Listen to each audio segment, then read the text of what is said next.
Hi வணக்கம். இன்றைக்கி தக்காளி ரசம்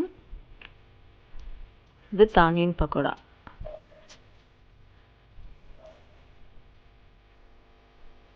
தக்காளி ரசத்துக்கு நான் 5 பெரிய தக்காளி எடுத்திருக்கேன். நல்லா பழுத்த தக்காளியாக அதை நல்லா கழுவிட்டு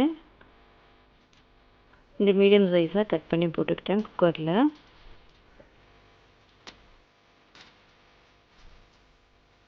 பூண்டு ஒரு 7 பூண்டு எடுத்து சின்ன சின்னதாக கட் பண்ணி அதுவும் போட்டாச்சு. மஞ்சத்தூள், பச்சை மிளகா 2 பச்சை மிளகா நான் போட்டேன். உங்களுக்கு காரத்துக்கு ஏற்ற மாதிரி நீங்கள் போட்டுக்கலாம். மிளகாத்தூளும் போடுவோம். கொஞ்சம் பெருங்காயத்தூள், 1½ ஸ்பூன் வீட்டில் அரைச்ச மிளகாத்தூள், தண்ணி, இது எல்லாமே கலந்து விட்டுடலாம். இது கூட உப்பு சேர்த்து வேக வச்சு எடுத்துக்கிட்டேன். தண்ணியாக அதை தக்காளி தண்ணியாக பிரித்து அதை மத்து போட்டு நல்லா கடைஞ்சி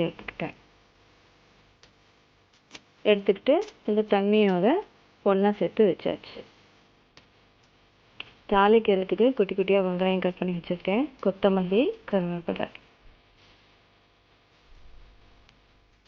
எல்லாத்தையும் ஒன்றா சேர்த்து வச்சது.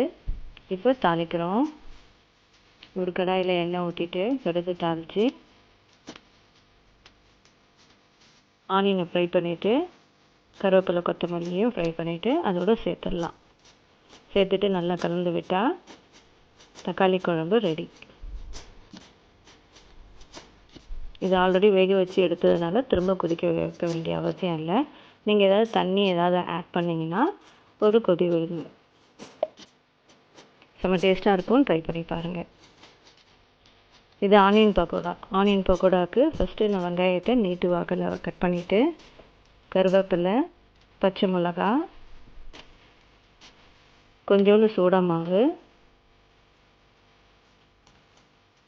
சில்லி பவுடர், உப்பு, கடலை மாவு இது எல்லாத்தையும் போட்டு பிசைஞ்சு வச்சுட்டு கடாயில் எண்ணெய் ஊற்றி ஃப்ரை பண்ணேன். செம்ம டேஸ்ட்டாக இருக்கும். நீங்களாம் ட்ரை பண்ணி பாருங்கள். இன்னும் முறுமுறுன்னு வேணும் அப்படின்னா கொஞ்சோண்டு அரிசி மாவை ஆட் பண்ணிக்கலாம்.